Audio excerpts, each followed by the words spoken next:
अभिजित कांबळेला विनंती करतो की संस्कार कमिटीचे सचिव प्रफुल्ल साहेब यांचे देखील त्यांनी पुष्प देऊन स्वागत करावं.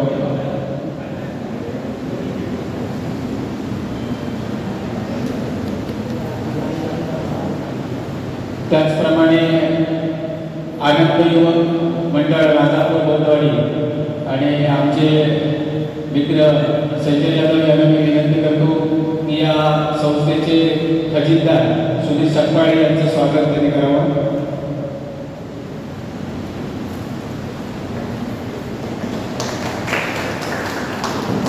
तसेच त्यांनी सहसचिव लहू जाधव यांचं देखील स्वागत करावं.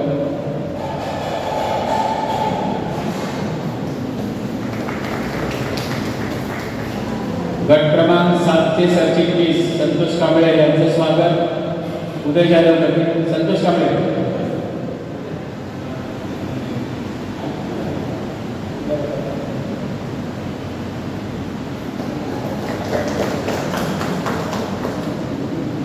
गट क्रमांक 11 चे सरचिटणीस निकम संतोष निकम यांचं देखील स्वागत.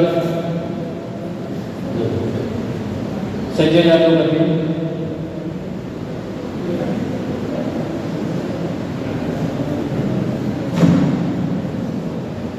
मी विनंती करतो गट क्रमांक 3 चे अध्यक्ष सचिव विजय जाधव सर आपण देखील या ठिकाणी विचार मंचावर यावं. आपल्या या ठिकाणी स्वागत करण्यात येणार आहे.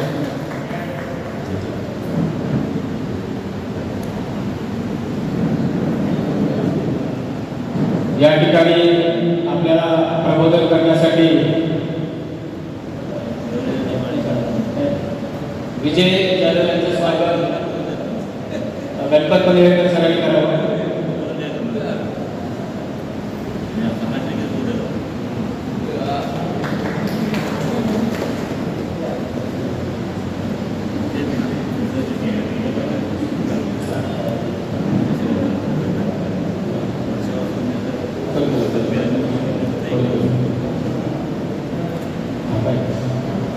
संस्थेचे उपाध्यक्ष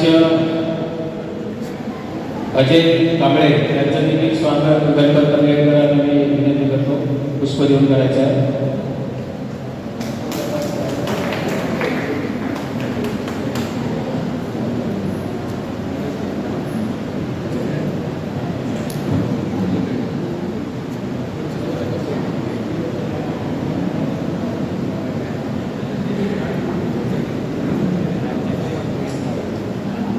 आपण या ठिकाणी उपस्थित झालेले सर्व बंधू आणि भगिनी यांचं देखील मी मनपूर्वक स्वागत करतो. त्याचप्रमाणे आज या ठिकाणी आपल्याला प्रबोधन करण्यासाठी उपस्थित झालेले आता नुकतेच उपस्थित झालेले ब्रह्मचारी सत्यसागर यांचं पुष्प देऊन स्वागत करतील सन्माननीय या संस्थेचे अध्यक्ष गोटेकर सर. मी गोटेकर सरांना विनंती करतो सन्माननीय ब्रह्मचारी सत्यसागर यांचं त्यांनी स्वागत करावं. त्याचप्रमाणे आजच्या या कार्यक्रमाचं YouTube चॅनलचे लाईव्ह प्रक्षेपण करणारा किंवा आपल्याला शूटिंग करीत चालू आहे ते अमित मोंडे युवा सेना विभाग प्रमुख या ठिकाणी उपस्थित आहे. त्याचं देखील मी या ठिकाणी पुष्प देऊन स्वागत करतो. पनवेलकर सर त्याच्या वतीनं गणपत पनवेलकर सर करताय.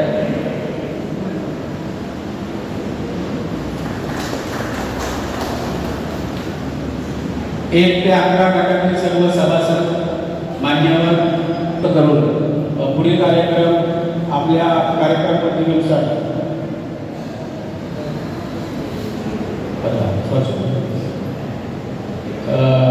या ठिकाणी आनंद युवक मंडळाचे अध्यक्ष संजय जाधव यांचं स्वागत उमाकांत जाधव यांनी करावं. संजय जाधव यांचं स्वागत. आणि त्याचप्रमाणे गट क्रमांक 8चे सरचिटणीस गणपत पनवेलकर यांचं देखील स्वागत उमाकांत जाधव यांनी करावं. गणपत पनवेलकर सरांचं देखील या ठिकाणी स्वागत.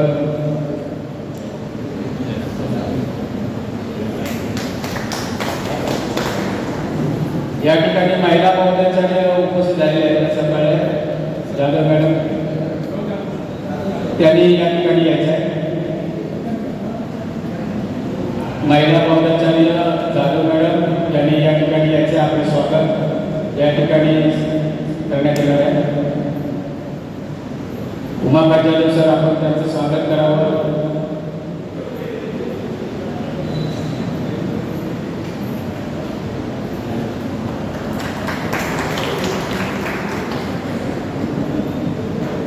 गटाचे आमच्या गट क्रमांक 8चे उपाध्यक्ष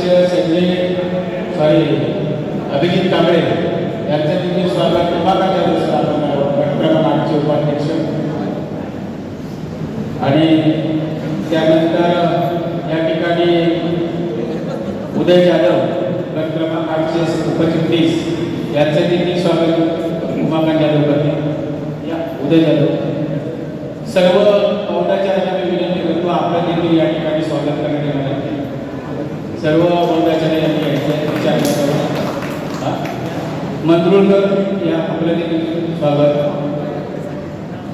सगळेजण या सगळे पौदाचार्य सगळे एकत्र या पौदाचार्य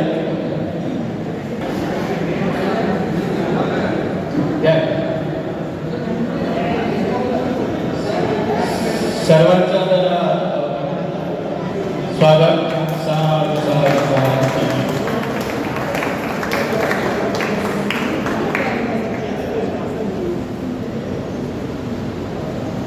त्यानंतर संपूर्ण नियोजन त्यांनी केलं ते विलास जाधव यांचंही स्वागत या ठिकाणी अध्यक्ष नंदकुमार जाधव साहेब त्यांनी विलास जाधव यांचं स्वागत करावं असं विनंती करतो. तिकडे असेल ना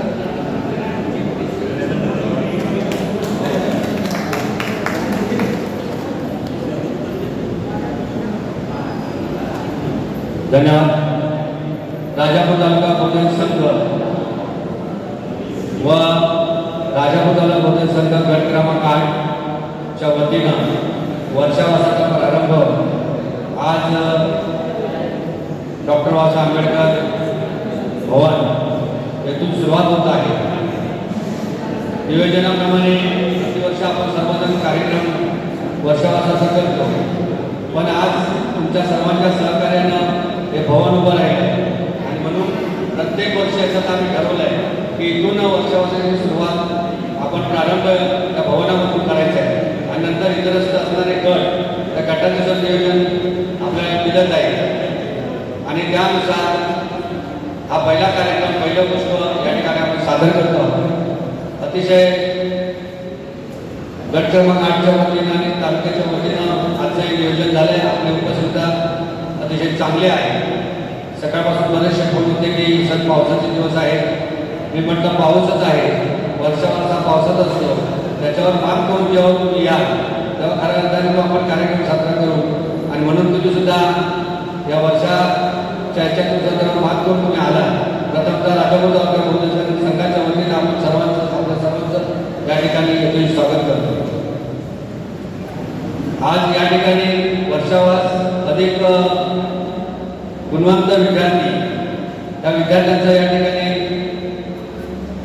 त्यांच्या कलागुणांना बरेच विद्यार्थी सगळे पास झाले, पण गुणवंत आणि गुणवंत याच्यामध्ये फरक आहे आणि गुणवंत जे आहेत की ज्यांनी खरोखरच ते यश संपादन करण्यासाठी पराकाष्ठा केली असे 10वीमध्ये 70% असणारे आणि 12मध्ये 60%, शिवाय इतर पदवीधर म्हणजे बी डॉक्टर इंजिनियर आणि त्याचबरोबर MBA वगैरे असे विद्यार्थी असतील त्यांचं 2023-24च्या या वर्षामध्ये जे पासआउट झाले त्यांचं स्वागत आपण या ठिकाणी आयोजित केले. मला वाटतं गेली 4 वर्ष हा कार्यक्रम झाला नाही. दिलगिरी व्यक्त करतो. जागेवर किंवा तो कार्यक्रम घेताना सुद्धा आपल्याला अडचणी येत होत्या, पण आता सुद्धा आपण सर्वांच्या सहकार्याने हा कार्यक्रम करतो. मी याच्यामध्ये जास्त वेळ न घेता आपण सर्व आजच्या या कार्यक्रमाला उपस्थित राहायचा. पण यानंतर सुद्धा तालुक्यामध्ये पूर्ण गटागटांमध्ये आपले कार्यक्रम आपण सादर करणार आहोत. धम्माचा प्रचार आणि प्रसार करण्याच्या दृष्टीने जे आपल्याला ठावाचं दुसऱ्याला सांगावं आणि त्याच्यातून सामाजिक प्रगती साधण्याचं काम आपण प्रत्येकजण करत आहोत आणि त्या दृष्टिकोनातून वर्षावासाचं महत्त्व आपण सर्वजण वाचतच आहोत. पण त्यानिमित्त एकत्र येऊन जीवनाचा मार्ग सुखकर कसा होईल या निमित्तानं आपण प्रत्येक गटागटामध्ये त्या सर्व गोष्टींची चर्चा आपण करणार आहोत आणि जास्तीत जास्त सामाजिक प्रगतीकडे कसं आपल्याला जाता येईल किंवा स्वतःची उन्नती केल्यानंतर आपोआप सामाजिक प्रगती होईल असा या धम्माचाच मानबिंदू असल्याने त्याची आपण प्रचार आणि प्रसार चांगल्या प्रकारे करावा आणि या तरुण पिढी जी आहे ही पिढी थोडीशी व्हॉट्सअपच्या जमान्यामध्ये कमी पडत आहे. ती सुद्धा या ठिकाणी येणं गरजेचं आहे आणि तोच उद्देश धरून आज आपण बक्षीस वितरण सोहळा संपन्न करत आहोत. तर यानंतर बरेचसे काही मान्यवर या ठिकाणी बोलतील, पण आजच्या या कार्यक्रमाच्या निमित्तानं आपण सर्वजण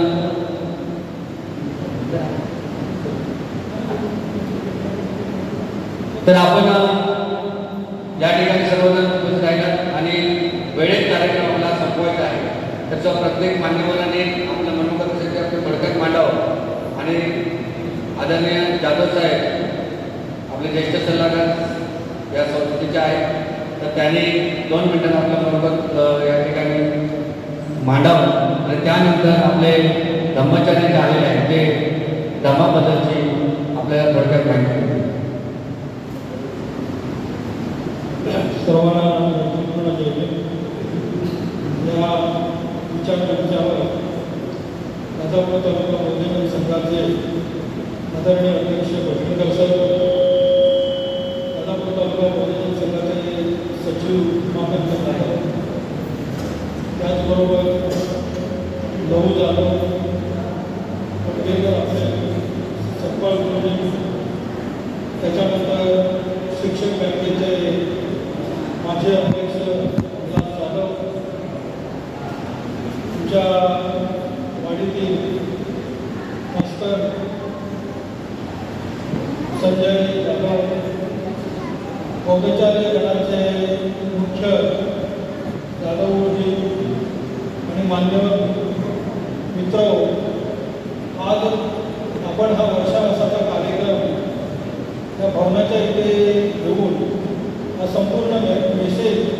समाजाला जावा हा त्याच्यातला महत्त्वाचा उद्देश आहे. बौद्धाचार्य गणाची अत्यंत जबाबदारी आता वाढली आहे, कारण आपल्याला बसण्याचं किंवा आपल्याला जो विचारमंच आहे हा समाजाने इथं करून दिलेला आहे. त्यामुळे धार्मिक कामाला आपण गती देणं फार गरजेचं आहे. मित्रांनो, आमचा एक असा महत्त्वाचा संकल्प आहे की आता ही आपली बिल्डिंग झालेलीच आहे, फार भव्य भवन आपण निर्माण केलेलं आहोत आणि या ठिकाणी राजापूर तालुका हा मध्यवर्ती असं ठिकाण आहे आणि या ठिकाणी पाली भाषेचं संशोधन केंद्र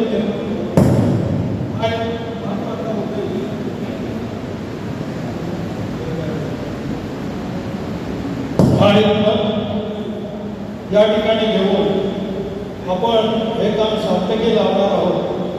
याचं कारण असं की पाली भाषेचं संशोधन केंद्र करण्याचं मुख्य कारण असं की त्याला भाषा जिवंत ठेवण्यासाठी सेंट्रल गव्हर्नमेंटची फार मोठ्या प्रमाणे ग्रँट असते आणि धार्मिक बाब सुद्धा आपल्याला अत्यंत चांगल्या पद्धतीने करता येईल हा त्याच्या मागचा महत्त्वाचा उद्देश. या ठिकाणी नामवंत बौद्ध भिक्षू येतील, आपल्या बांधवांना धर्माचं ज्ञान संपादन केलं जाईल. अशा अनेक प्रकारचे धर्माच्या माध्यमातून आपल्याला काम करायचं आहे आणि त्याच्यासाठी बौद्ध गणाने आपण या ठिकाणी सुरुवात करणं गरजेचं आहे. ज्या वेळेला संस्थेची स्थापना झाली त्यावेळेला त्यांचं नाव घेणं फार गरजेचं आहे. त्यावेळेला या संस्थेचे पहिले बौद्धाचार्य B.S. ताम्हानेकर आणि B.S. ताम्हानेकर यांनी बौद्धाचार्य गण तयार केला आणि या बौद्धाचार्य गणामध्ये काशीनाथ राजापूरकर, त्याच्यानंतर लक्ष्मण राजापूरकर, D.K. मास्तर, मंगरुळकर, तारळकर ही अत्यंत नामवंत मंडळी त्या B.S. ताम्हानेकरांच्या सानिध्यात तयार झाली आणि हे बौद्ध धर्माचं काम त्यांनी सुरू केलं. मित्र, अत्तदीप भव हा धर्माचा बौद्ध धर्म होण्याचा हा खरा पासपोर्ट आहे. मित्र, मी जास्त काही बोलणार नाही, परंतु एक 2-3 महत्त्वाच्या गोष्टी इथे सांगणार आहे. याचं कारण असं की इथे या ठिकाणी प्रवचन देण्यासाठी रत्नागिरी जाधव या ठिकाणी उपस्थित झालेले आहेत. ते आपल्याला या धर्माच्या अनुषंगानं मार्गदर्शन करतील. परंतु मला जी माहिती आहे त्या ठिकाणी फक्त मी 2 मिनिटं इथं मांडण्याचा प्रयत्न करतो आहे की त्रिपिटकाची निर्मिती कशी झाली. बौद्ध धर्माचा सर्वात महत्त्वाचा ग्रंथ हा त्रिपिटक, याची निर्मिती कशी झाली. ती त्रिपिटकाची निर्मिती होण्यामागचं फार मोठं गणित आहे. ज्या वेळेला तथागतांचं निधन झालं आणि निधन झाल्यानंतर एका वर्षानं संहिता बोलावण्यात आली आणि संहिता बोलावण्याचं काम हे कोणी केलं तर आपले बौद्ध धर्माचार्य काश्यप, या काश्यपाने संहिता बोलावण्याचं काम केलं आणि संहिता ज्या वेळेला बोलावली त्यावेळेला या संहितेला 500 बौद्ध भिक्खू उपस्थित होते. 500 बौद्ध उपस्थित होते आणि त्यांना एकंदरीत जी काही सुतसुनी खर्चाची बाब जी होती ती अजातशत्रू या राजांना केली आणि ही पहिली धम्मपरिषद युद्धानंतर निर्माण झाली. आता ही ज्या वेळेला धम्मपरिषद निर्माण झाली त्यावेळेला त्या ठिकाणी पहिला मुद्दा असा ठरला की त्रिपिटकाचं जतन कशा पद्धतीने करावं. आपला जो बौद्ध ग्रंथ आहे हे त्रिपिटक बौद्धांचा फार मोठा महान ग्रंथ आहे आणि हा ग्रंथाचं जतन कसं करावं. हा ग्रंथ मुखोद्योगच ठेवावा की लिखित स्वरूपात ठेवावा हा त्यावेळेला तिथे त्याचा निर्णय घेण्यात आला.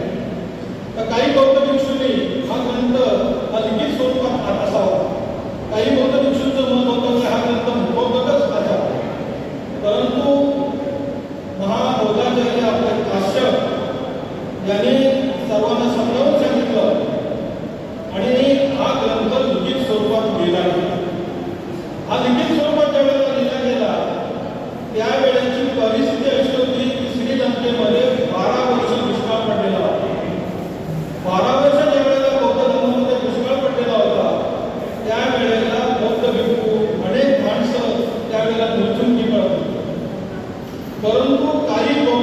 कोणी असा निर्णय घेतला की आपल्याला हा धर्म वाचवायचा असेल, आपल्याला या धर्माचं जतन करायचं असेल, आपल्याला या धर्माचं जतन करायचं असेल तर आपण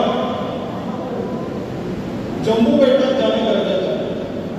आता जम्मू बेट म्हणजे काय, तर त्या वेळेला भारताला जम्मू बेट असं म्हणतात आणि ते श्रीलंकेमधून जम्मू बेटात आलं आणि श्रीलंकेमधून जम्मू बेटात आल्यानंतर तिथं त्यांनी उपयोग हा त्रिपिटक ग्रंथ केला आणि नंतर ज्या वेळेला दुष्काळ संपला त्यावेळेला ते परत श्रीलंकेत आले आणि परत श्रीलंकेत येऊन त्यांनी आपल्या एका मठामध्ये बसून हे कार्याची सुरुवात केली.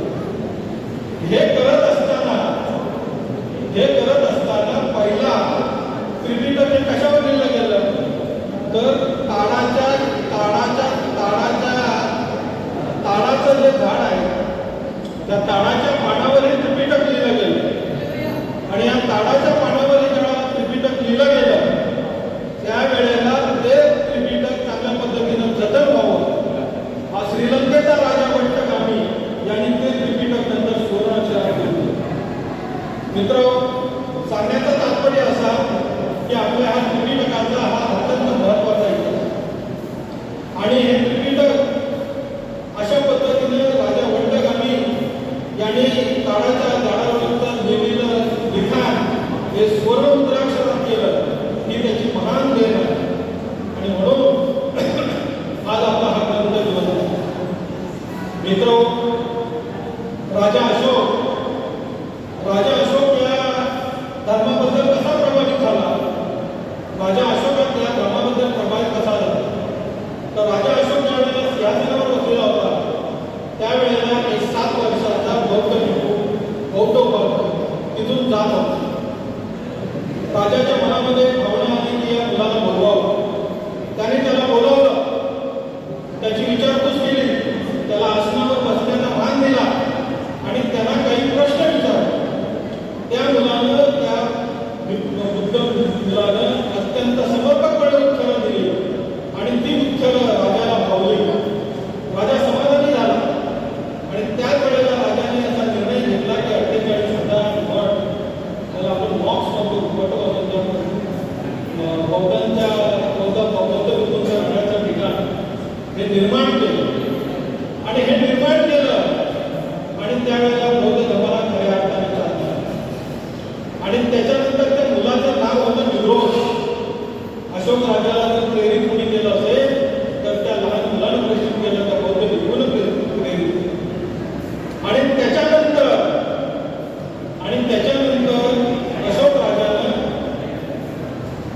अशोक राजानं थोर धर्मोपासक उपगुप्त यांच्या मार्गदर्शनाखाली बौद्ध धर्माचा स्वीकार केला आणि राजा अशोकाने आपला हा बौद्ध धर्म स्वीकारला. त्या बौद्ध धर्मासाठी आपला मुलगा महेंद्र आणि जगमित्रा यांना श्रीलंकेत प्रचारासाठी पाठवलं आणि अत्यंत श्रीलंकेमध्ये असं जर पाहिला तर 80% लोक बौद्ध आहेत आणि म्हणून मित्र अशा पद्धतीनं हा आपल्या बौद्धांचा इतिहास हा इतिहास आपण जपला पाहिजे. आपला इतिहास आपण लोकांना सांगता आला. मित्र, 1900 साली विवेकानंद कॅलिफोर्नियाला गेले.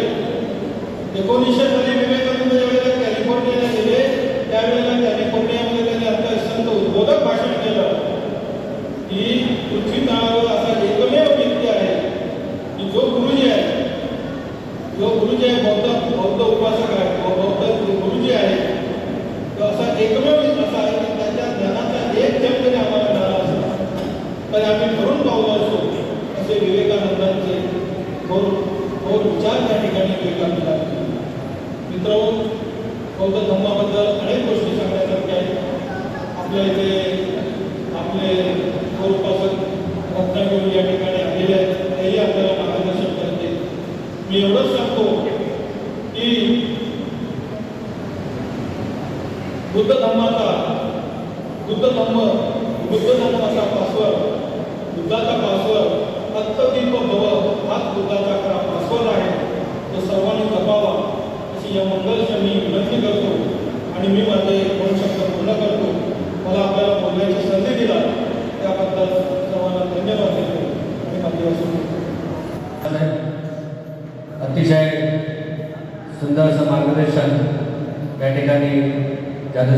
आपल्याला केलेला आहे. त्या ठिकाणी संस्थेचे माजी अध्यक्ष आदरणीय डॉक्टर नेर्लेकर साहेब या ठिकाणी मध्ये मी विनंती करतो कोटणकर सरांना आपण त्यांचं स्वागत करू. नेर्लेकर यानंतर अतिशय उत्सुकतेने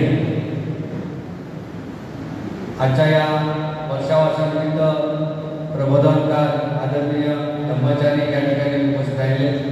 त्यांचं प्रबोधन ऐकण्यासाठी आपण उत्सुक झालेले आहात आणि मी त्यांना वेळ न घालवता विनंती करतो की आपण या ठिकाणी आम्हाला अनुकूलचं मार्गदर्शन करावं. गाव त्यांचं रत्नागिरीमधलं पानवल या ठिकाणचं आहे आणि आपल्या अतिशय सुरेख अशा वाणीने मंत्रमुग्ध करणारा असा त्यांचा हा कार्यक्रम या ठिकाणी 35 ते 40 मिनिटे चालणार आहे. आपण सर्वांनी अत्यंत शांतपणाने त्यांचा कार्यक्रम ऐकूया अशी आपल्याला विनंती करतो आणि त्यांच्याकडे हा माईक सुरू करतो.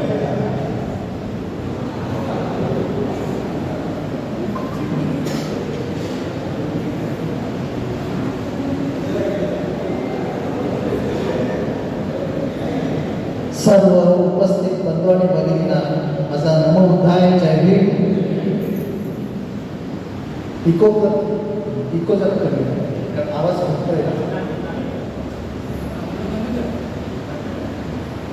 विश्ववंदनीय तथागत समासम भगवान गौतम बुद्ध परम पूजनीय बोधिसत्व डॉक्टर बाबासाहेब आंबेडकर यांच्या प्रतिमांच्या आणि विचारांच्या प्रती मी माझ्या हृदयामध्ये अपार आणि असीम श्रद्धा ठेवून त्यांना त्रिवाद वंदन करतो. आज राजापूर तालुका बौद्ध संघ मुंबई व ग्रामीण तसेच राजापूर तालुका बौद्ध संघ गट क्रमांक 8 या दोन्ही संघटनांच्या वतीने संयुक्तिकरित्या आयोजित वर्षावास प्रबोधन आणि विद्यार्थी गणगौरव सोहळा हा कार्यक्रम इथे आयोजित केलेला आहे. या कार्यक्रमाचे सन्माननीय नियोजित अध्यक्ष आयुष्यमान महादेव गोटणकर, त्याचप्रमाणे या मंडळाचे सर्व पदाधिकारी सदस्य सभासद, त्याचप्रमाणे ज्यांनी या कार्यक्रमामध्ये सुरुवातीला मार्गदर्शन केले असे सन्माननीय आयुष्यमान नंदकुमार जाधव या संघटनेचे सल्लागार आहेत. त्याचप्रमाणे आदरणीय सर्व बौद्धाचार्यांना, सर्व उपस्थित बंधू आणि भगिनी, त्याचप्रमाणे मला अपरिचित असलेले माझे सर्व बंधू आणि ज्यांनी मला या ठिकाणी निमंत्रित केले ते आदरणीय आयुष्यमान विलास कांबळे सर, त्याचप्रमाणे माझ्याबरोबर आलेले रत्नागिरीहून माझे मित्र आणि कोंडगे गावचे रहिवासी आयुष्यमान जाधव सर आहेत. त्याचप्रमाणे आमच्या बौद्धाचार्य भगिनी आयुष्यमान शीतलताई जाधव, सर्वांचा नामोल्लेख करणं मला अशक्य आहे, पण सूत्रसंचलन करणाऱ्यांनी सर्वांच्या नामोल्लेख केले त्या सर्वांचा मी सन्मान आणि आदर ठेवून मी आजच्या या कार्यक्रमाच्या निमित्ताने धार्मिक शब्द मला बोलवण्यासाठी निमंत्रित केलेलं आहे, तर मी त्याची सुरुवात करतो. बंधू आणि भगिनींनो, आज आषाढी पौर्णिमा आहे. आषाढ पौर्णिमा, आषाढी आपण आषाढी एकादशी त्याचा तो शब्द प्रयोग होतो, आषाढी आले हा शब्द आले, परंतु जर मराठी महिना म्हटला तर आषाढ पौर्णिमा आज आहे. आणि आपल्या सर्वांना माहिती आहे, आपण सर्वजण प्रज्ञावंत आहात, गुणवंत आहात, आपण सर्व शिक्षित आहात की वैशाख पौर्णिमा जी मेमध्ये येते आणि मे नंतर येणारे ज्येष्ठ पौर्णिमा आहे आणि आज आषाढ पौर्णिमा, 2 महिन्याचा कालावधी आहे. आणि या 2 महिन्याच्या कालावधीमध्ये आपल्याला माहिती आहे की सिद्धार्थ गौतमाला वर्षात पौर्णिमेला ज्ञानप्राप्ती झाली आणि सिद्धार्थ गौतमापासून ते सम्यक समृद्ध झालेले आहे. आणि हे सम्यक समृद्ध झाल्यानंतर त्यांनी बुद्धगयेमध्ये 7 आठवडे कृतज्ञता भाव व्यक्त केलेला आहे की त्यांना जी बुद्धता बिहारमध्ये आहे आणि सारनाथ उत्तर प्रदेशमध्ये आहे, जवळजवळ 250 मैलाचं अंतर आहे. आणि या वैशाख पौर्णिमेपासून आषाढ पौर्णिमेपर्यंत जर पाहिलं तर 2 महिन्याचा कालावधी 60 दिवस होता. 60 दिवसांमध्ये जर 7-7 युद्धाने बुद्धगयामध्ये घालवले, 7-7 आणि 11 दिवस 49 दिवस त्यांनी बुद्धगयामध्ये घालवले. तो पायी प्रवास केला 250 मैलाचा, 300 किलोमीटर बुद्ध पायी बुद्धगयापासून बिहारपासून उत्तर प्रदेशमध्ये सागर तिथे चालत आले. आपल्याला हे कळतंय ना, कारण बुद्धाने सांगितलेलं आहे की माझा धर्म मी सांगतो म्हणून नव्हे, तुमच्या बुद्धीच्या कसोटीवर तुम्ही काढून सुद्धा तुम्ही पहा, अनुभवा आणि मगच आचरण करा. म्हणून तुम्हाला हे म्हणते ना, 300 किलोमीटर 10 दिवसामध्ये आपण सहज चालत जाऊ शकतो. हे बुद्ध इथून चालत चालत पायी प्रवास करत सारनाथ इथे आलेले आहे. आणि मग सारनाथ येथे जे मृगदैवत आहे, त्या मृगदैवतामध्ये भगवान बुद्धाने त्या 5 परिवर्तकांना, 5 परिवर्तक कोण होते? वक्फ, भट्टीय, महाना, अश्वजित आणि कौंडिन्य. हे 5 पंचवर्गीय भिक्षू त्या तिथे वास्तव्य करत होते सारनाथ येथील मृगदैवतामध्ये. आणि तिथे भगवान बुद्धाने त्यांना जो काही मार्ग सापडलेला होता, दुःख मुक्तीचा मार्ग सापडलेला होता, मानवी कल्याणाचा मार्ग सापडलेला होता आणि कृष्णेवरती मुक्ती मिळवण्याचा प्रयत्नाचा मार्ग सापडला होता, तो मार्ग भगवान बुद्धाने त्या पंचवर्गीय भिक्षूंना प्रथम उपदेश, विशुद्ध मार्गाची शिकवण त्यांनी सांगितली. प्रथम उपदेश केलेला आहे. या पौर्णिमेला बौद्ध जगतामध्ये किंवा अखंड विश्वामध्ये ऐतिहासिक पौर्णिमा म्हणतात. इतिहास आहे त्याला. ऐतिहासिक पौर्णिमा ही आषाढी पौर्णिमा आहे. खरं तर 12 महिन्याच्या 12 पौर्णिमा ह्या प्रत्येकाच्या वेगवेगळ्या ज्या काही गोष्टी घडलेल्या आहेत त्याने त्या पवित्र मानल्या जातात. पण त्याच्यामध्ये ऐतिहासिक पौर्णिमा म्हणून या आषाढी पौर्णिमेचं महत्त्व तुमच्या माझ्या जीवनामध्ये आणि भगवान बुद्धाने आपल्या केलेल्या उद्देशाला सुरुवातीचा प्रथम उपदेश म्हणून आपल्याला मान्य आहे. बुद्धांच्या धर्माची सुरुवात 5 लोकांना घेऊन केलेली आहे. आज भगवान बुद्धांचा धर्म किती पटीत वाढलेला आहे, किती लोक त्याचा आचरण करतात, किती त्याचे लाभार्थी झाले हे आपण पाहू शकतो. आणि इथूनच पुढे आपल्याला माहिती आहे दुसरी मोठी गोष्ट आहे की आज 21 जुलै 2024 आहे. आज माझ्यासमोर माझी वडीलधारी मंडळी मुंबईमध्ये राहिलेली आहे, सर्व परिचित आहेत, सर्व बाबासाहेबांच्या चळवळीशी तुम्ही परिचित आहात. 20 जुलै 1924ला 20 जुलै 1924 रोजी बाबासाहेबांनी मुंबई येथे आज एका चळवळीची स्थापना केली आहे. जी चळवळ बहिष्कृत हितकारी सभा याची प्रथम 20 जुलै 1924 रोजी स्थापना केली आहे. आणि ती स्थापना करत असताना बाबासाहेबांनी भाषण केलेलं आहे. आणि त्या भाषणात बाबासाहेबांनी म्हटलेलं आहे की अस्पृश्य समाजाच्या उन्नतीकरता, प्रगतीकरता ही चळवळ काम करेल. अस्पृश्यांना आर्थिक, सामाजिक, राजकीय किंवा इतर ठिकाणी वावरण्याचा जो काही अधिकार नव्हता, त्यांच्या जीवनाला माणूस म्हणून जो काही मान्यता नव्हती, आणि त्याच्यासाठी ही चळवळ काम करेल. आणि तिथून त्या चळवळीची सुरुवात झाली. आज 21 जुलै 2024 बरोबर कालच्या तारखेला 100 वर्ष पूर्ण होतात. कालच्या तारखेला 20 जुलै 2024 रोजी 100 वर्ष पूर्ण होतात. या चळवळीला शताब्दी झाली आहे.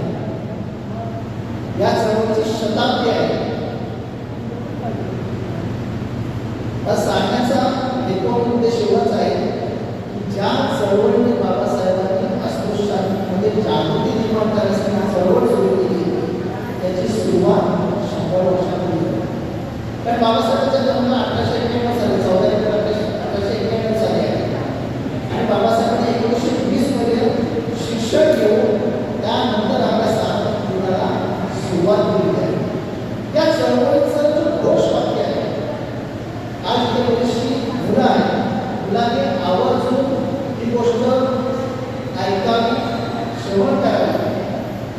कारण या चळवळीचं जे घोषवाक्य आहे, जी टॅग आहे, आजच्या जर भाषेत बोलायचं झालं तर टॅग आहे,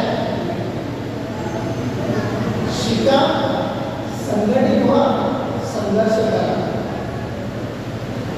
काय घोषवाक्य आहे? शिका, संघटित व्हा, संघर्ष करा. तिथपासून आपला समाज शिकत आलेला आहे. इंग्लिशमध्ये त्याला म्हणायचं शिकायला एज्युकेट व्हा, शिक्षित व्हा. भगवान बुद्धांनी 2500 वर्षापूर्वीपासून लोकांना प्रशिक्षित केलेलं आहे, लोकांना शिक्षित केलेलं आहे, लोकांचं प्रबोधन केलेलं आहे की ज्या काही त्यांच्या दुःख समस्या आयुष्यात आहेत त्यावर मात करण्यासाठी भगवान बुद्धांनी प्रबोधन केलेलं आहे. भगवान बुद्धांनी सुद्धा शिक्षितच केलं, आपल्या भिक्षू संघाला शिक्षित केलं की मानवी कल्याणाचा मार्ग जो आहे, जो विकासाचा आहे, जो प्रत्येक प्राप्त होतो, ती प्रत्येक प्राप्त करून देण्यासाठी भगवान बुद्धांनी आपल्या जीवनाची 45 वर्ष हे प्रबोधन केलेलं आहे. बाबासाहेबांनी सुद्धा पहिल्या संस्थेचं हे वाक्य आणि सुरुवात ही शिका, एज्युकेट व्हा. आणि त्यासाठी बाबासाहेबांनी वसतिगृहाची सुद्धा निर्मिती केलेली आहे की जेणेकरून आपले जे शिक्षणाची मुलं आहेत या शहराच्या ठिकाणी येतील आणि ते राहून ते आपला शैक्षणिक विकास करतील. आपण शिकतो, आम्ही शिकतो, आता तुम्ही शिकताय, पण या शिक्षणामध्ये मनुष्य जीवनामध्ये जो काही बदल व्हायला पाहिजे होता तो आज बदल दिसून येत आहे. पण तो बाह्य जी काही आज ब्युटी आपल्याला प्राप्त झालेली आहे, जी काही आपल्याला सुंदरता प्राप्त झालेली आहे, जी काही आपण सुंदरता मिळवलेली आहे ही या शिक्षणामधून आलेली आहे. परंतु जे संस्कार बौद्ध धर्माच्या रीतिरिवाजाप्रमाणे किंवा बाबासाहेबांनी दिलेल्या 22 प्रतिज्ञा ज्या आहेत, या 22 प्रतिज्ञा काय सोडायला पाहिजे, काय करायला पाहिजे, काय केलं पाहिजे आणि काय आपण स्वतःमध्ये उतरवलं पाहिजे याविषयी 22 प्रतिज्ञा आपल्याला मार्गदर्शन करतात. बंधू मला विषय दिला होता की ब्रह्म अधर्म आणि सधर्म या अनुषंगाने तुम्ही बोला. खरं तर धर्म म्हणजे काय तर 22 प्रतिज्ञा आहे. 22 प्रतिज्ञा कोणी वाचन केलेल्या आहेत. तरुणांमधून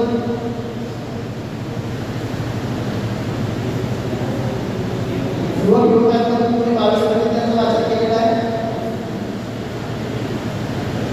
5-6 लोकांनी 22 प्रतिज्ञांचं वाचन केलेलं आहे. बंधू आणि वडील बाबासाहेब म्हणतात, मी नाही म्हणत, बाबासाहेब म्हणतात शिक्षणाने मनुष्य जीवनामध्ये काय साध्य केलं पाहिजे. आज आपण शिक्षणाने काय करतोय की नोकरी मिळावी आणि त्यातून मला ते आर्थिक मला त्याचा लाभ व्हावा, आर्थिक मला पैसा यावा, एवढा शिक्षणाचा उपयोग आहे का. तरुणांमध्ये जास्त करून तुम्हाला शिकायचं आहे. कशासाठी शिकायचं आहे, कशासाठी शिकायचं आहे.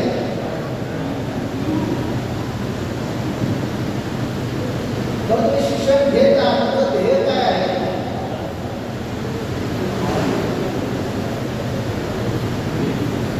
भगवान बुद्धांनी संकल्प केला, सिद्धार्थ गौतमाने संकल्प केला की मी मानवी कल्याणाचा मार्ग शोधण्यासाठी बाहेर पडतो आहे. बाहेर पडण्याच्या अगोदर त्यांनी हेतू ठरवला म्हणजे मला काही करायचं. कृपया आपण आपलं बोलणं थांबवलं तर मला काही गोष्टी बोलता येतील. आपल्याला विचार करायचा आहे पिढीला चालना द्यायची आहे, आपल्या सर्व पिढीला जागरूक करायचं आहे.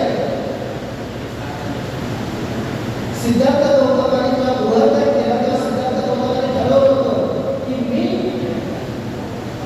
मानवी कल्याणाचा मार्ग शोधण्यासाठी बाहेर पडतो आहे, दुःखमुक्तीचा मार्ग शोधण्यासाठी बाहेर पडतो आहे.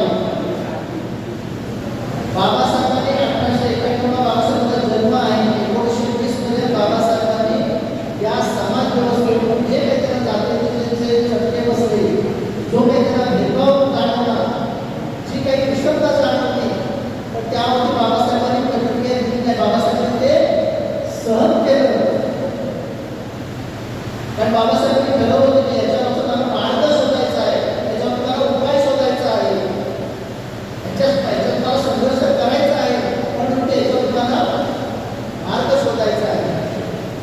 आपण आज शिक्षण आम्हाला नाही कळलं, आम्हाला शिक्षण कशाला घ्यायचं ते, पण आज तरुण मुलांना तुम्ही शिक्षण दिला, तुम्हाला शिक्षण कशासाठी घ्यायचं आहे. नक्कीच तुम्हाला तुमची परिस्थिती बदलायची आहे, नक्कीच तुमचं व्यक्तिमत्व बदलायचं आहे, नक्कीच तुमची विचारधारा बदलायची आहे, नक्कीच तुम्हाला तुमचा उत्कर्ष करायचा आहे, विकास करायचा आहे. मी फक्त नुसतं आज मी पहिले चौथी गेलो असं करायचं आहे. आज तुम्ही ग्रॅज्युएशन व्हाल, पण ग्रॅज्युएशन होऊन त्याचा उपयोग काय होणार आहे विचार करा. आज आपल्यासाठी सहज आणि सोपी समाज व्यवस्था राहिलेली नाही. आज जातीयत्व वेगळ्या पद्धतीने साकारत आहे, जे आपल्या लक्षात येत नाही. नुसतं आपण उत्सव साजरा करून किंवा कार्यक्रमात एक ॲक्टिव्हिटीज राबवून पण आपण थांबणार नाही आहोत. आपल्याला त्याच्या पुढे जायचं आहे. आणि जर तुम्ही बोललात नाही तर निश्चितच तुमच्यासाठी काय म्हणून शिक्षित आपल्याला बनायचं आहे. बंधुवांनो, शिक्षण हे वागण्याचे गुण आहे म्हणतात, पण ज्या आदर्शांच्या प्रती आज आपण श्रद्धा व्यक्त करणार आहोत, ज्या आदर्शाच्या प्रती आपण कृतज्ञता व्यक्त करणार आहोत, त्या आदर्शाच्या व्यक्तिमत्वाला कुठेही आपण दोषी होणार नाही. का सांगतो? कारण शिक्षणातून तुमच्याकडे अंधश्रद्धा नष्ट होणार आहे, तुमच्याकडे दैववादी दृष्टिकोन नष्ट होणार आहे, तुमच्यातील अदृश्य शक्तीवर असलेला जे काही विश्वास असतो तो नष्ट होणार आहे, तो दूर होणार आहे. आज आपण पाहतो की ज्या तुम्ही संस्कारामध्ये वावरत आहात, जी आम्ही वैज्ञानिक आहोत, ते करत असलेल्या रूढी परंपरा आहेत, वैकल्य आहे, अनेक प्रकारे तुम्हाला त्यामध्ये बदल घडवून आणायचा आहे. स्पष्ट भाषेत सांगायचं झालं तर आपला नारळावर विश्वास असतो. मी कोकणातच आहे, मला सगळ्यांनी परंपरा माहिती आहे. आणि जुनी म्हण आहे, देवाची करणी आणि नारळात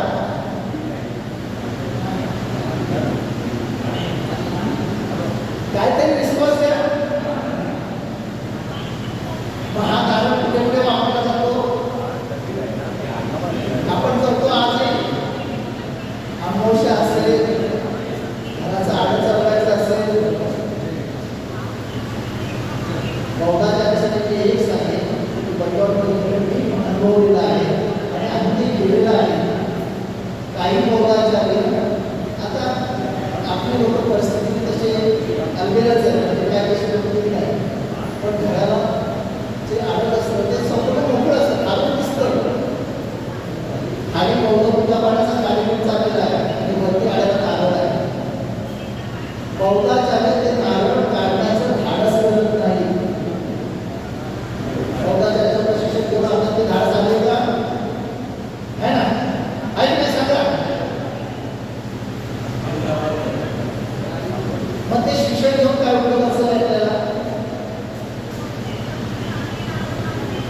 काही घरामध्ये छोट्या छोट्या प्रमाणात अनेक देवदेवतांच्या मूर्त्या असतात, फोटो असतात. मी मात्र ते करत नाही. मी माझ्या गावाचं नाव सांगतो, पांडवगाव माझं आहे. मी तिथे आलो, मी तिथे पाहुणा आहे. पण मी तिथे आल्यापासून घरातले नारळ काढायला सुरुवात केली. मी त्याला असं म्हटलं नाही की मी नारळ काढा. मला म्हणजे काय बरोबर त्याने घर मी बघतो, घरात कुठे काय काय होते. त्या घरात असणाऱ्या ज्या वस्तू आहेत, त्या नारळ असेल ते सगळं मी घेतो. आजपर्यंत मला त्याचा काही त्रास झाला नाही. आता देवाच्या ठिकाणी नारळ पण कसं असतं, तर नारळाचे त्या खालून ज्या लेखलेले असतात त्यातून तो नारळ जर कसा हे केला कागदामध्ये बारीक दिसतात ना, सुरूच्या झाडासारख्या बारीक त्याच्या त्या वेन्स असतात, माणसाच्या ज्या वेन्स आहेत त्याच्या वेन्स असतात ते नारळ पाणी. नारळात डोळे असतात, त्या डोळ्यातून पाण्याच्या निघतो. तोच नारळ आपल्या आयुष्यामध्ये किती गडबड करतो आणि आपण किती विश्वास ठेवतो. मग आपल्या शिक्षणाचा काय उपयोग आहे?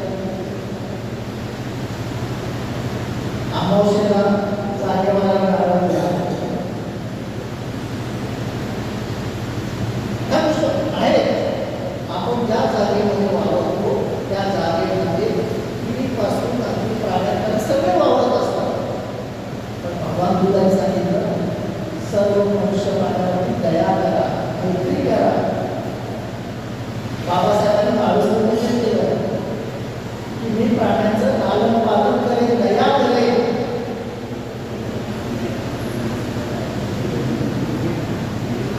आपल्या हातात, गळ्यात, पायात मुंगे जोडे असतात. काय त्याचा अर्थ आहे? अर्थ काय आहे? का आपण वावरतो? का घालतो? बाबासाहेबांचे आयुष्य आता हे 70 वर्षाचं आहे. बाबासाहेबांचं डोकं बघितलं, आता शिकवणार आपल्या जवळच आहे, डोक्याचं तर 18 वर्षाचं आहे. पण बाबासाहेबांनी ह्या गोष्टीमध्ये धारावेल्या आपल्या जीवनामध्ये. मग आपण काय करतो? जर आपल्या ते गुण नसतील तर गुरुचा आपण काय करतो? गृहप्रवेश असेल, वारसा असेल तर आपण पुराणात बसतो. आहेत की नाही प्रमाणे कसं तर मला सांगा. आपण त्यांच्यासाठी वेगळे व्यवस्था करतो. हे संस्कार का आपण करतो? एखादा आपल्या घरात आपला जवळचा माणूस मृत्यू झाला की वर्षभर त्याला आपण उपवास ठेवतो, त्याला त्याचा करतो. हे काय?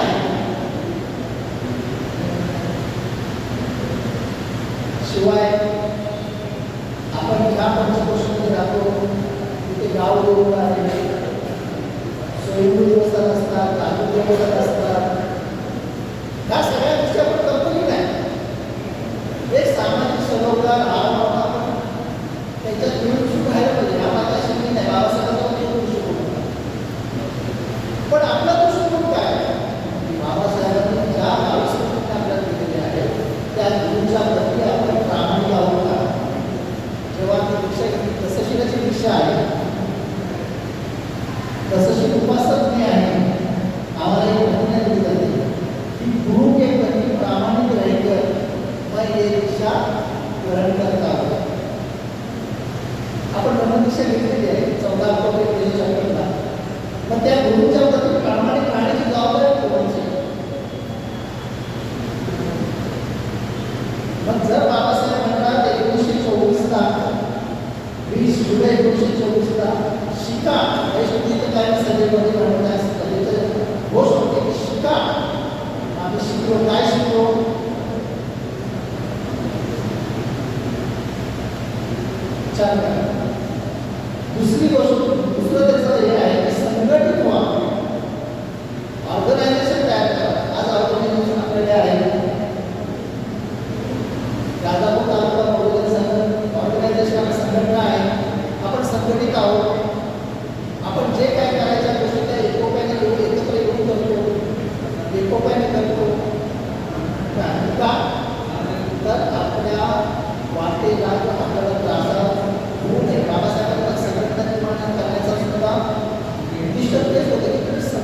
तुमची चेष्टा मस्करी करणार नाही, संघटना मजबूत करा. तिसरी गोष्ट आहे संघर्ष करा, चेतवा. संघर्ष करा म्हणजे आपण स्वतःला चेतवायचं, पेटवायचं स्वतःला. आपण कोणाविरुद्ध पेटतो, आपण कोणाविरुद्ध पेटतो, कोणाविरुद्ध चिड निर्माण होते.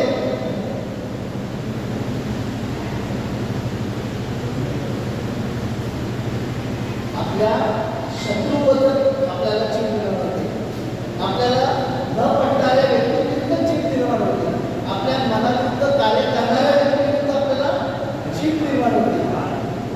पण बुद्धाने कोणाला चेतवलंय, बुद्धाच्या शिष्याने कोणाला चेतवलंय, बाबासाहेबांनी कोणाला चेतवलंय, चेतवलंय ऊर्जा निर्माण केली, शक्ती निर्माण केली. मी तुमच्या माझ्यामध्ये शक्ती निर्माण केली. ती शक्ती आपल्याला स्वतःची पुरुषत्व नष्ट करण्यासाठी आपण त्याचा वापर करायचा. आपल्या स्वतःची पुरुषत्व आपल्याला माहिती आहे. आपल्याला द्वेष येतो, येतो की नाही, आपल्याला राग येतो, आपल्याला ईर्ष्या निर्माण होते, आपल्याला मत्सर निर्माण होतो, आपल्याला चांगल्या गोष्टी पाहता येत नाही. अनेक गोष्टी या काय होत्या त्या दुःख निर्मितीच्या कारण आहेत. आणि म्हणून स्वतःबद्दल आपण कळतो. वामनाला घटक म्हणतात, काय म्हणतात, मला चीड येत नाही हाच माझा गुन्हा, मला चीड येत नाही हाच माझा गुन्हा, दोष देऊ गुन्हा. कोणाला तू दोष? भगवान बुद्ध आणि त्याच्या धर्मामध्ये बाबासाहेबांनी शेवटी 4 प्रतिज्ञा दिलेल्या आहेत.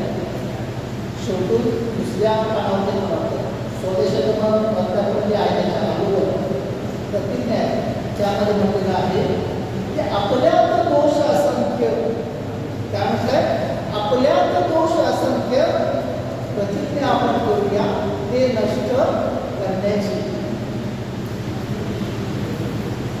म्हणून आपल्या जीवनामध्ये सुख, समाधान, ऐश्वर, शांतीची कमतरता जाणवते. कशामुळे जाणवते? या अकुशलतेमुळे जाणवते. बंधू आणि भगिनींनो, शोरूम आणि गोडाऊन दोन्ही गोष्टी आपण पाहिलेल्या आहेत. शोरूम म्हणजे बाहेरचा बाजू येणारा ग्राहक आहे त्याला आकर्षित करण्यासाठी ते वातावरण तयार केलेलं असतं. आणि गोडाऊनमध्ये जर आपण गेलो तर सगळं रचून ठेवलेलं असतं. त्याच्यामध्ये जळमट, कचरा, दुर्गंधी या गोष्टी असतात.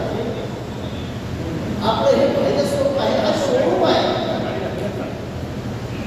शोरूम आपला हा बाह्य स्वरूप आहे आणि अंतर मन हे आपलं गोडाऊन आहे. त्या गोडाऊनमधून आपल्याला या गोष्टी मिळाल्या. एकला 5 मिनिट आहे. खरं तर बोलण्यासाठी खूप काही गोष्टी आहेत, पण ज्या गुरुच्या प्रती आपल्याला श्रद्धा व्यक्त करायची आहे, कारण बाबासाहेबांनी आपल्याला वृत्त दिला आणि वृत्त दिला म्हणून बाबासाहेब आपले धर्मगुरू आहेत. बाबासाहेबांना धर्मगुरू कोणी म्हणत नाही. बाबासाहेबांना धर्माचे कैवारी, बाबासाहेबांना नेते, बाबासाहेबांना गुरु सर्व महान अनेक प्रकारे बाबासाहेबांना धर्मगुरू कोणी म्हणत नाही. आणि म्हणून लोक म्हणतो की गौतमा तूच माझ्या गुरुचा गुरु. याचा अर्थ काय होतो? बाबासाहेब आपले गुरु आहेत आणि बाबासाहेबांचे गुरु बंधू आणि भगिनींनो आणि मुलांना असं म्हणतात की ज्याने गुरु नाही केला त्याचा जन्म वाया गेला. ज्याने गुरु नाही केला त्याचा जन्म वाया गेला. बाबासाहेबांचे 3 गुरु होते, भगवान बुद्ध, संत कबीर आणि महात्मा फुले.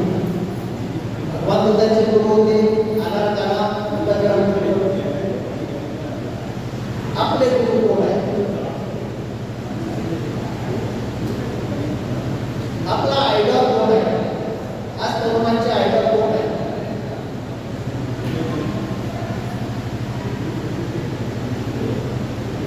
आणि गुरु अशा पद्धतीने असावे की की जे अंधकाराकडून प्रकाशाकडे घेऊन जातात.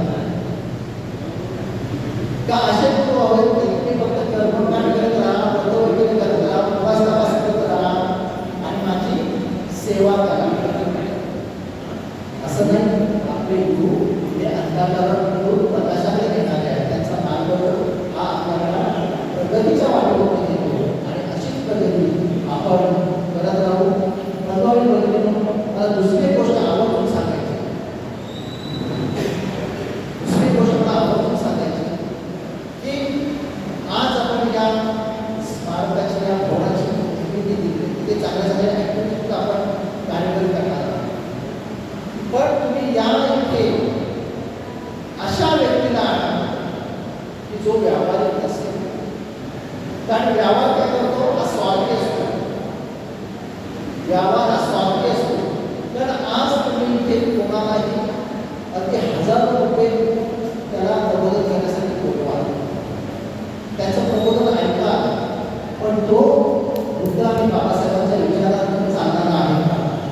आज तो प्रख्यात असतील, भारतात प्रख्यात असतील, पण त्याला भरमसाठ फी देऊन तुम्ही इथे आणलं आणि तो व्यवहार करणार तुमच्याशी, तुमच्याकडून भरमसाठ फी घेणार, त्याचं मानधन घेणार, आपलं काम करणार, निघून जाणार. बाकी तुमच्या जीवनाशी किंवा आदर्शांच्या जीवनाशी त्यांचा व्यावहारिक काही नातं संबंध असतो. त्याचा तो व्यवहार पैसा. अशा व्यक्तीला बोलून तुम्हाला एक समाधान मिळेल, मानसिक समाधान मिळेल की मी या व्यक्तीला बोलून एक कार्यक्रम केला. याच्या पलीकडे काही कोणाला समाधान मिळणार नाही. परंतु एक गोष्ट लक्षात घ्या, जी कोणी येथील मार्गदर्शन करणार आहे त्यांचं मार्गदर्शन आपण आवर्जून ऐका. ते स्वतःच्या कृतीत उतरवा आणि स्वतःचे आचरण करा. कारण आपल्याला या व्यस्ततेच्या जीवनामध्ये आपल्याला काहीच करता येत नाही. आणि अशा गुरुंना आपण म्हणत पाहिजे जे आपल्याला वेळ घेऊन जाते. संजय जाधव गोवा, सम्यक संजय जाधव, कृपया सर्वांनी आले का? सम्यक संजय जाधव. त्यानंतर संघमित्रा गंगाराम कांबळे, संघमित्रा गंगाराम कांबळे, संघमित्रा गंगाराम कांबळे. कोण पालक आले तरी या आल्या.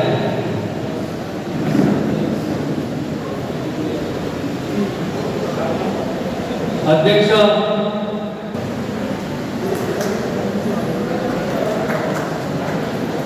त्यानंतर सानवी सुरेश जाधव, सानवी सुरेश जाधव. शिष्यवृत्ती परीक्षेत यश मिळवले या मैत्री सुरेश जाधव. या जाधव सगळ्या गोकळकर सर जाधव आपण मैत्री सुरेश होय.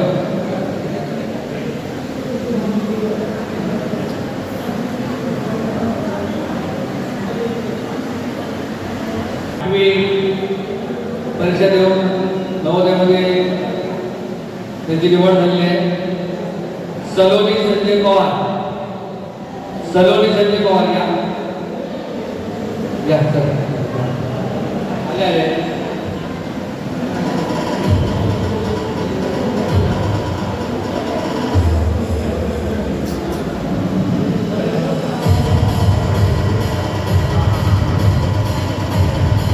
यानंतर 10वी परीक्षेमध्ये उत्तीर्ण झालेले आहेत.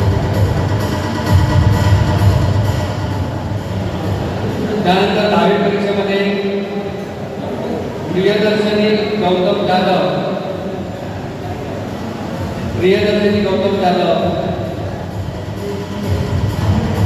आले. पटपट करा. समीक्षा संगम कदम, समीक्षा आले तर पुढे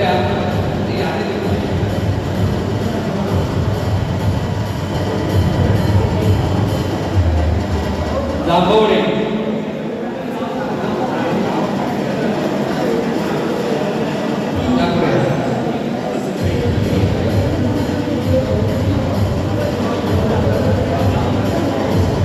त्यानंतर जाधव सगळ्या होते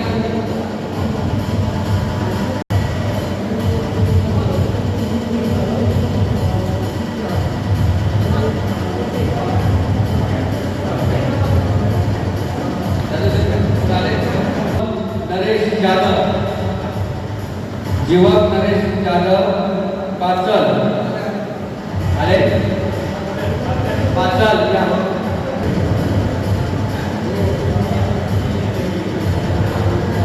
हर्षल विजय शिर्के, हर्षल विजय शिर्के,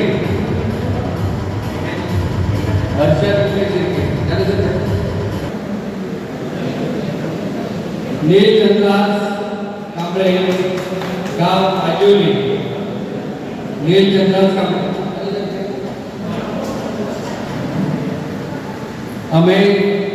अमेय रामचंद्र मोरे, मिळन,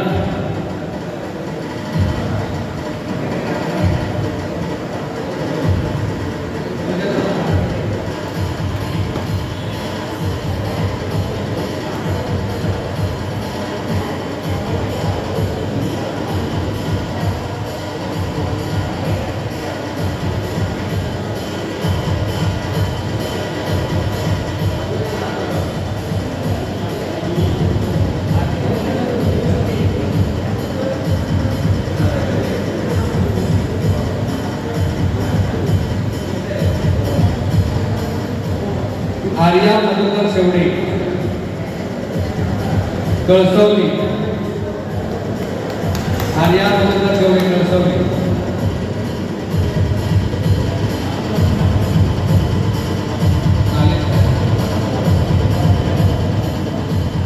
संबित्रा भौतिक जाधव, संबित्रा भौतिक जाधव आडिवरे आले,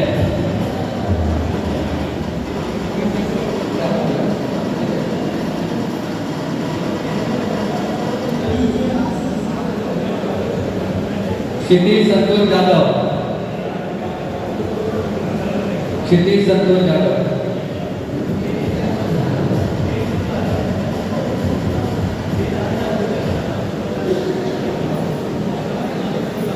क्षितिज संतोष जाधव,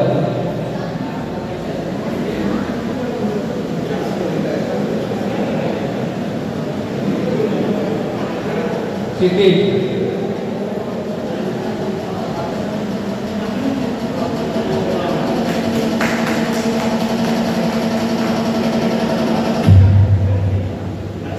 त्यानंतर प्रज्ञा अरुण कदम, गाव भालवली, प्रज्ञा अरुण कदम,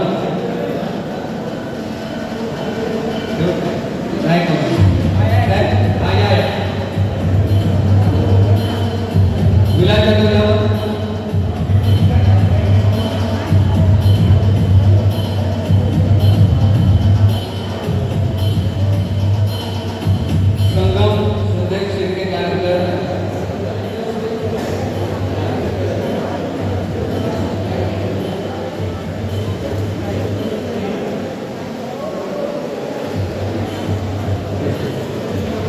संगम संदेश शिर्के आले,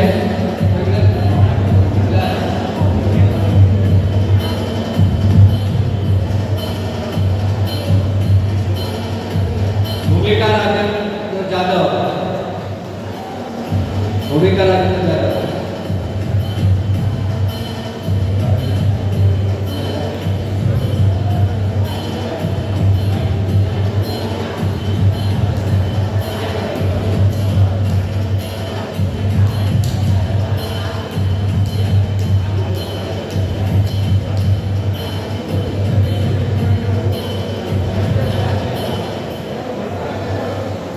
हॅलो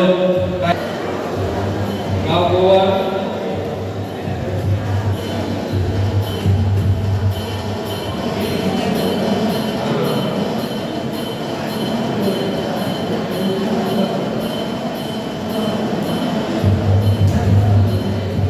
गौरव उदय जाधव, गौरेश उदय जाधव,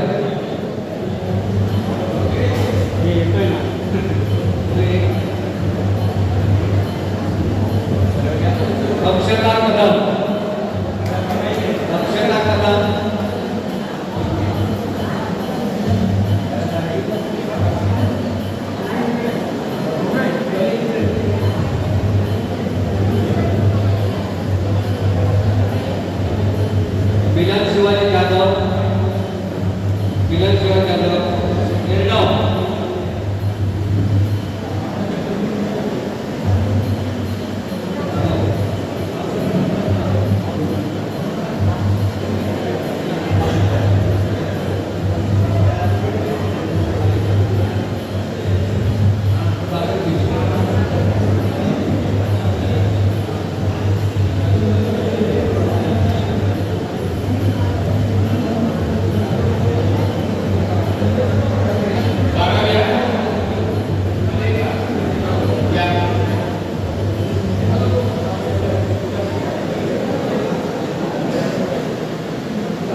उमाकांत जाधव यांच्या हस्ते प्रेरणा सुभाष कांबळे, कृपा मंगेश सावंत मिळन,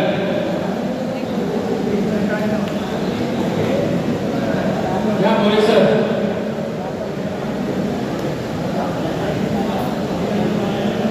प्राची संदीप जाधव कळवणे, कृपा मंगेश सावंत मिळन, प्राची संदीप जाधव,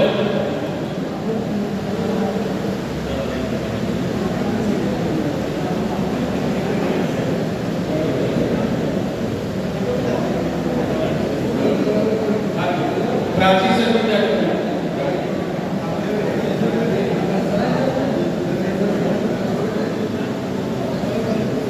नेत्रा श्रीकृष्ण बाविलकर कोमिये, बाविलकर नेत्रा, मानसी विकास कांबळे,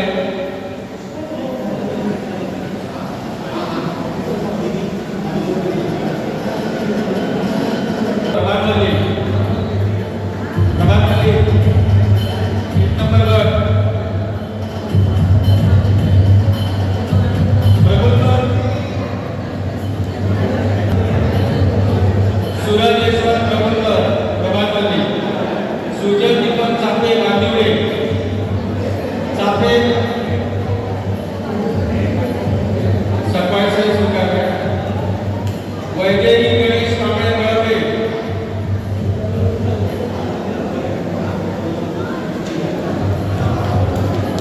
वैदेही गणेश कांबळे आले का घ्या, वर्षा संतोष जाधव वेळवर,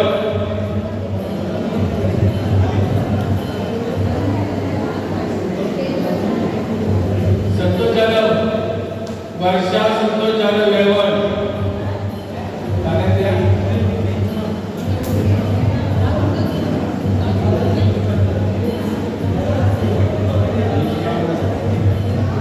रुचि सुनील जाधव,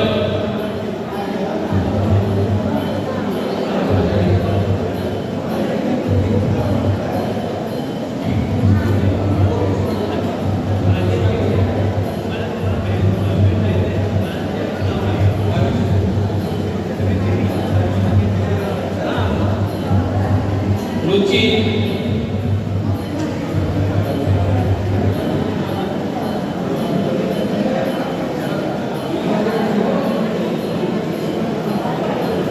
यावरती विराजमान झालेले या ठिकाणी सर्व मान्यवर आहेत. प्रथम नाव असतोय पराग विलास जाधव LLB, जोरदार टाळ्या स्वागत पराग जाधव. या दोघे या वैद्य या या जाधव या गोपीनाथ जाधव या आपण सर्वांनी घ्या मुलगा वकिली करायला ठीक आहे.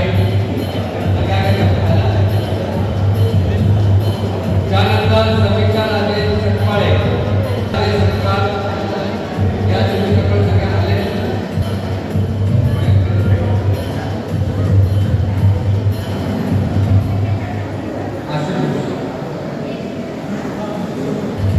यानंतर अश्विनी अजय कांबळे गोवा ऑर्डर दिलेले आहे.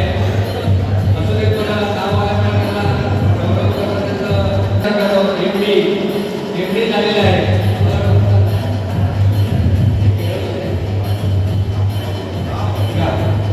आणि डॉक्टर आपले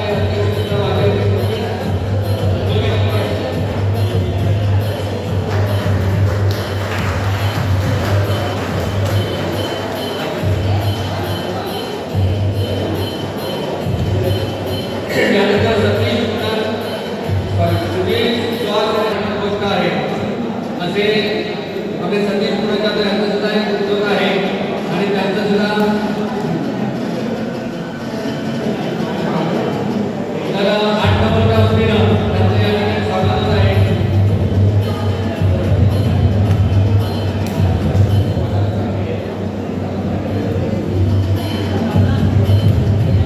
सतीश पुणेकर जाधव गटवर 8 नंबरचं स्वागत आहे. नंतर निखिल किशोर जाधव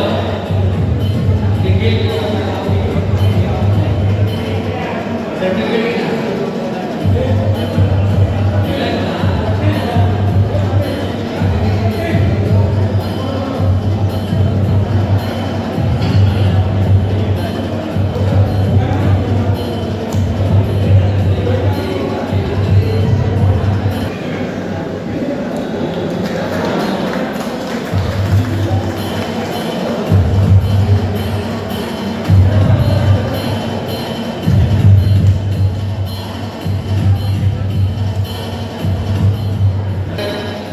नावारूपाला आमच्या उद्योजक म्हणत आहेत.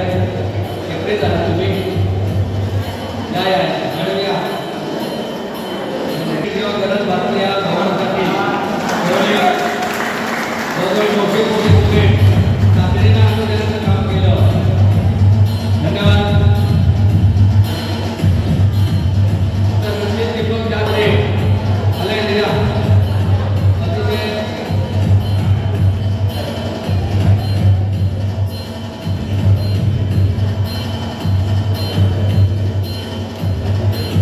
त्याने शरीर स्पर्धा झाल्या त्याच्याबद्दल त्याचा प्रथम क्रमांक आणला राजापूर तालुक्यातून.